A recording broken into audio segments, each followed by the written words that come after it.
Welcome to the MS&Me Radio Network. The broadcast shows are for informational and entertainment purposes only.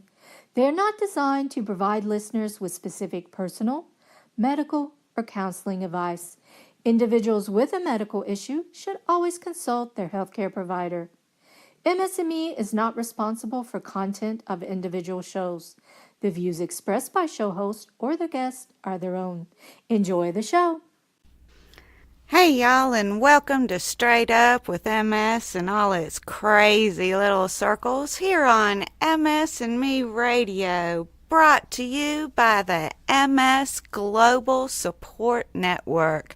I'm your host, Patty Long, and you can find me at MS in It for Life, and I spell that MSENIT, the number 4, LIFE, and I'm on Twitter, and I have been on now all week long. Yay! And I'm really proud of that because it's been such a struggle for me. Actually, I've been on for a couple of weeks now. And last week, I actually had a really great time of it. We had a lot of interesting discussions going on. There's been, 8, 10, 12 of us, something like that. Talking a lot about exercise, about winning our battles against MS, about how we do it, about our ways of doing that, and what's working for each of us, trying different things, and it's just a great place for that getting together and sharing information and just having a good time. And a lot of times we just sit around and goof off and have fun, and other times we get serious about stuff, and it's always a good time though. And I feel like I'm really winning a big war, and I'm happy about that, and I love sharing how I'm doing that with all of you guys, because it just seems like if one person can, then two can, and if two can, then four can, and if four can, then eight can, and oh my gosh, that's math, and I'm doing it. So, and that's another thing. Math, yay. So anyways, it's great to be on Twitter. It's having a conversation, because it is a conversation on there. It's very instant, and so it is more like you're talking to people in person than anywhere else that I have been, because I'm not out and about as much as I would like to be, especially now that it's wintertime, because that is one of those leftover kind of things that I have.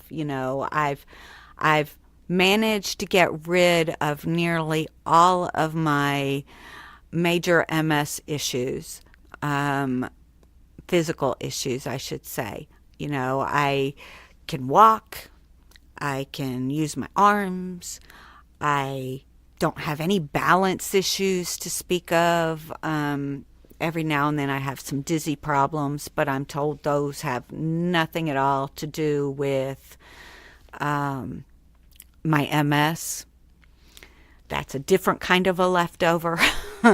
I have leftovers, y'all. It's like I have this awful refrigerator full of leftovers, and they all need to be thrown away, and I just can't seem to get my fridge emptied out and cleaned out, and it's just all these gross leftovers, and gosh, I want to get them all thrown out.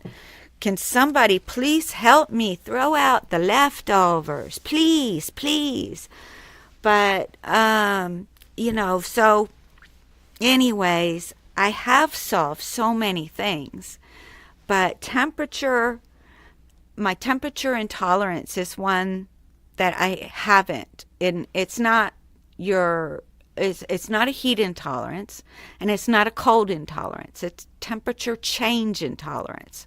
So if it would just stay hot all the time or cold all the time everywhere, then I'd be fine. But since it's not, then I'm not, So in the wintertime, and it's 70 degrees in the house and 20 degrees outside, then I freeze. And then it'll be 70 degrees in the house and 50 degrees outside, and I freeze. And then it'll be 60 degrees outside and 70 degrees inside, and I'm hot. What's up with that, right? But then when it's 90 degrees outside, I'm fine. Okay, so I get acclimated to the temperature. And as long as the temperature is within 10-15 degrees inside and out, then I'm good. So I'm fine as long as it stays within approximately 10-15 degrees. But if it starts getting 20-25 degrees off, then, well, I start having these flip-floppy issues, and no matter what, I get cold. So when everybody else is outside in 90-degree weather and they go into this cold store where it's in the 60s, I go into the cold store and I become an ice cube. Or I go in the cold store and I've put on layers of clothes and everybody looks at me like I'm a nutcase. And then as I walk outside, then I freeze, even though I'm walking out into hot weather. So again, I'm the nutcase either way. That's okay. Everybody always thought I was a nut anyways. So now they've just got proof, right? Yeah. Oh well. So, it's okay though. That's one of my leftovers. Because I haven't figured out a way to solve the temperature change intolerance. And my doctor hasn't had a really good workable solution for it. Putting on more clothes and taking them off is a way I can manage it, but it doesn't really solve it and make it go away. Like exercise has made so many things go away for me. And I've got other little leftovers, like every now and then I have muscle spasm issues. And those are leftovers. But a lot of times those are brought on by the cold part of my temperature change intolerance. Because when muscles become cold and freeze, well, they spasm. And so that's kind of a one and the same issue. And so that's not really a separate problem. It seems like a separate problem, but it's not really. And then there's, let's see, what else do I have as a leftover in the physical department? That's really the majority of the physical nature that is leftovers. I have the dizziness, but that's not physical either, even though it seems like physical, because that's the cerebellum, and that's more of a tumor leftover. So see, that I have a leftover there, but it's a tumor leftover. And then I've got all these cognitive issues. Now, cognitive issues and MS go hand in hand. But when you have more than one neurological issue, then it's hard to distinguish between the two. Now, my doc is an MS expert, but he's also a neurological expert. And he actually works at the MS Center of Atlanta and at the Piedmont Neurological Center for Advanced Care. So he's at both places. They're in the same building. Matter of fact, they're right next door to each other, so how convenient for him. And I teased him about this the last time I saw him, because I asked him which was the better place for him to see me. And he said, definitely the MS Center. So that's definitely where he wants me to stay, is with the MS Center, even though he feels like the majority of the issues that I still have are tumor related, because the majority of my cognitive issues he feels are tumor related. Now I have to leave this up to him, because there's no way I can tell whether it's tumor related or not. And I know I haven't had anything done as far as MRIs of my spine. And I haven't had one since 2016. So it's been a couple of years. And I'm about due for another one. And once we have that done, then we'll be able to tell a little bit more about what's going on in my spine, because the last one I had in 2016 was still showing pretty good number of lesions in it. And so we're expecting that it's healed as much as my brain has healed. But we don't know that for a fact yet. But we think so, because my legs are working, my arms are working. If everything's working and not all hesitant and squeaky, and and with me, I lost everything equally on both sides and at the exact same moment in time. So it wasn't all right-sided or all left-sided. It was all equal. So that was spine-related. And with that being said, that meant it was already bad in my spine right from the get-go. So he doesn't think that I have much to worry about there, which is why he hasn't been too worried about getting it done right away. And I needed to have the ones on my brain. And insurance being what it is, and costs being what they are, they'll kind of, get a little upset if we spend money that they don't think is necessary to spend. And, I've had some pricey bills, and they are starting to complain and all of that kind of good stuff about my bills. I mean, I had a $300,000 operation, and not last summer, but the summer before that. Yeah, summer before last, I had a $300,000 operation. So yeah, they're not real happy with me. And then my medicine's like $8,000 a month, and you guys know how it goes. Our bills add up fast. And then I had all that physical therapy. So, yeah, we figure we'll let that slide for right now, because it wasn't absolutely a necessity. And so we're waiting. So in the meantime, though, I am going to defeat the odds again. Because, of course, after they took the tumor out, I was left with this ginormous black hole with some smushed brains and an air bubble in it, and seizures and just lots of fun stuff, and so I have no intentions of letting the crystal ball win. So here I am battling a crystal ball. And to do that, and y'all, this is another conversation we had on Twitter. I couldn't remember how old I was. I know I was diagnosed. I was 47. I know I've had MS for over 6 years now, 6.5. So I don't know how many years that adds up to be, because I'm not real great at math. Not anymore. I was in statistics. I was a statistician. And while statistics are all about averages, I am not all about an average.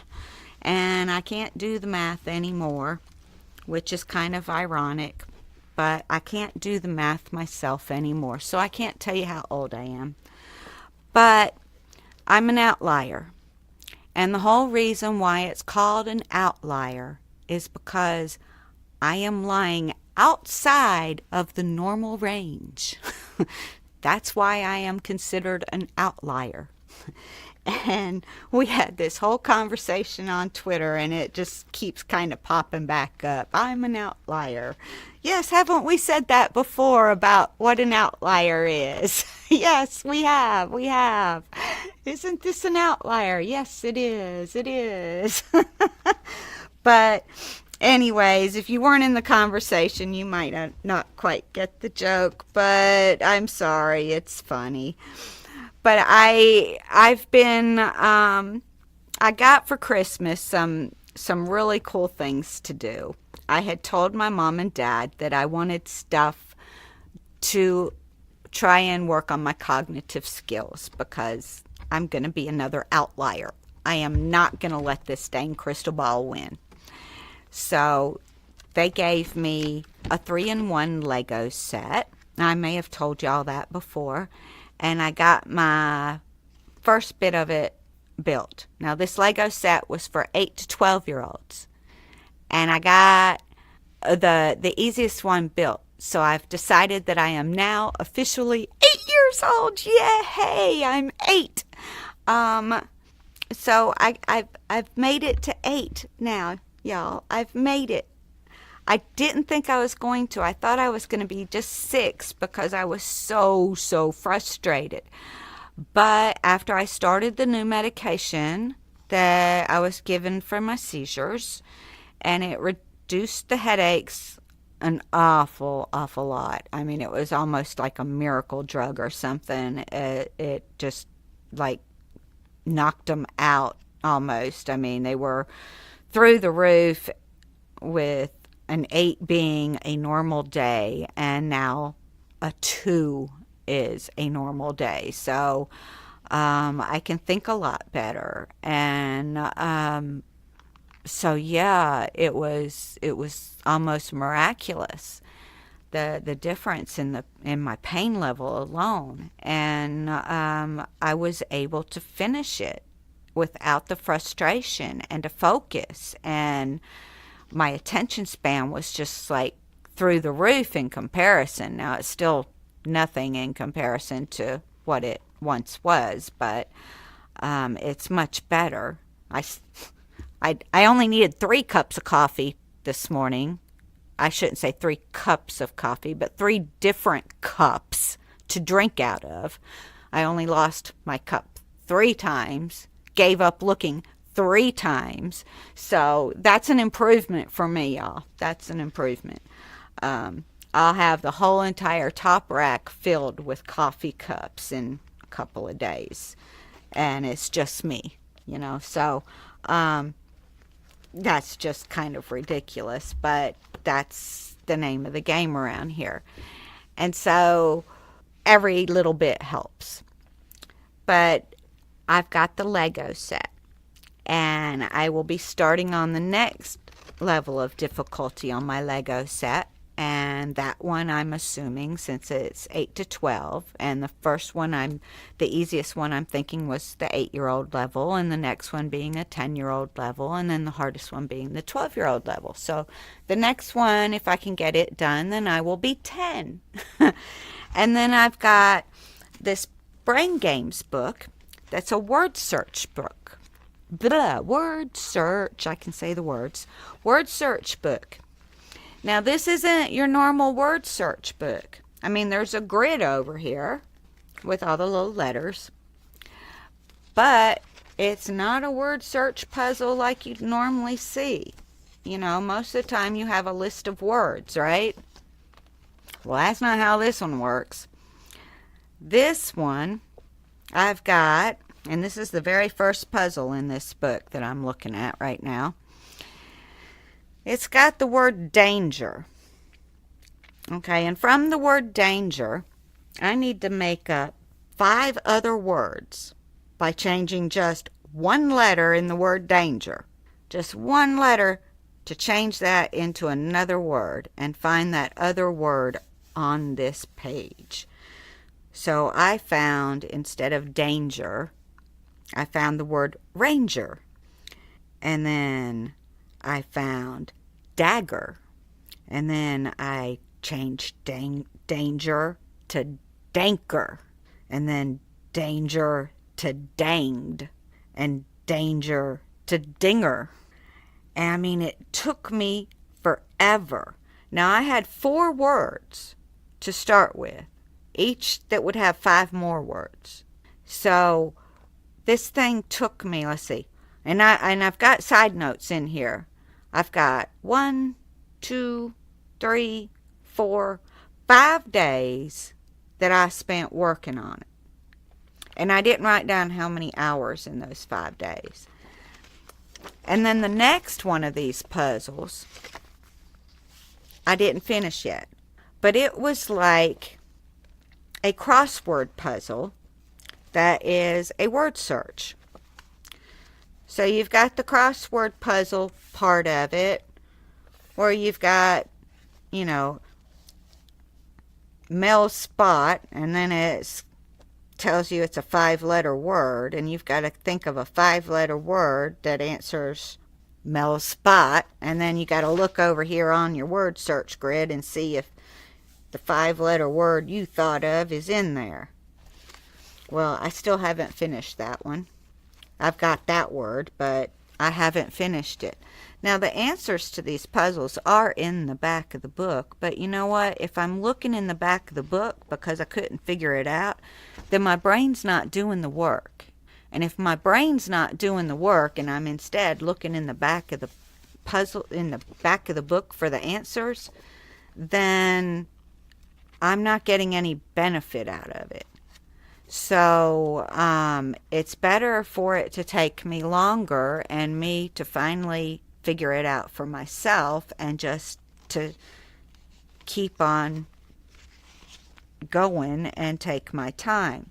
Now, what I've been doing is going on and say, like on that one, I didn't quite get finished. I've still got more to go. And I went on to another puzzle because I got stuck, and that's what I'm doing. And then I've got another one of these brain games books that's just called Brain Games. And it's got a whole bunch of different games. Now, this one, and it took me a couple days to read these first few pages in this particular Brain Games book, because it's talking about all these different things about your brain, and I wanted to understand what it was saying. And then it has this little question thing that's an assessment of where your brain skills are today. Well, and it rates you on a 1 to 5 scale, with 1 being the lowest and 5 being the greatest. And well, I got a 1 on everything. If you could have picked a 0, if that had been on the scale, I could have put a 0 for many of them. How well are you able to do simple math in your head? Oh, geez. And then their simple math example isn't even simple math to me anymore. It's asking you how many yards of carpet would you need to buy, and I mean, it's just bleh. But anyways, the first page, the very first puzzle on that one, when I first looked at it, it's a picture puzzle. It's got words that are, you have to unscramble the words to come up with a new word, and the pictures underneath is what you're unscrambling to solve. And you've got the picture there, right? So it's pictures of musical instruments. Well, that should make it easy, right? But I'm sitting there looking at the picture going, what's that thing called? What is it called? You sit there and you tap it against your leg and you go bam, bam, bam, bam, bam, and it makes all these cool noises. And oh, I had one of those as a kid, and I played it at school and drove everybody crazy because I always was sitting there tapping it, and it makes all these cool noises. And what's that thing called? Oh my gosh, I couldn't think of it. Oh, and these puzzles, they just make you think and think and think and think and think. But again, if you look in the back of the book, because it's making you think and you're not thinking well, and so you're looking in the back of the book, then you're not getting the benefit of the puzzle. There's even puzzles in here that are just ones that are pictures that you would see in the old highlights magazines or something, where you got to find the hidden objects, or you need to find all the things you can that start with the letter R. And I've been working on this letter R puzzle for a long time, and I'm still missing one thing with the letter R, and it's about to drive me crazy. But I refuse to look in the back of the book. Surely I can find one more thing with the letter R in this picture. Surely I can. I refuse to let it win. Because why? Because I'm going to beat the crystal ball. I refuse to let the crystal ball win. Because the crystal ball becomes nothing but a self-fulfilling prophecy if you believe in it. So I'm not going to believe in it. And that way it cannot come true. So while I am beating my crystal ball, and I intend to smash it to smithereens and have it just smash so badly that I cut my feet on it. Okay, well, maybe not that badly because I don't want cut feet, but I'll wear my shoes, okay? I'll smash it to smithereens. I'll be wearing my shoes, and then I'll sweep it up and throw it in the trash can because I'm going to smush it and smash it into little bitty, itty bitty pieces, and then I'm going to go and say, ha ha, I did it, I circumvented that big old huge black hole that you can't really go around because there's nowhere to go around it. I would have to just either go through it or something, I don't know. But I'm going to make my brain work again. I'm going to remember, I'm going to be able to think, I'm going to be able to find my coffee cup tomorrow. I'm not going to lose it. I'm only going to have one cup. Maybe 4 cups of coffee, but only in 1 cup. That's my goal. So my time is up, of course, and until next week, y'all, smile big, smile often, laugh a lot, and most importantly, do what? Do what? Say it with me. Love yourself, your whole self, including your wacky, messed up parts. Love you guys. Bye.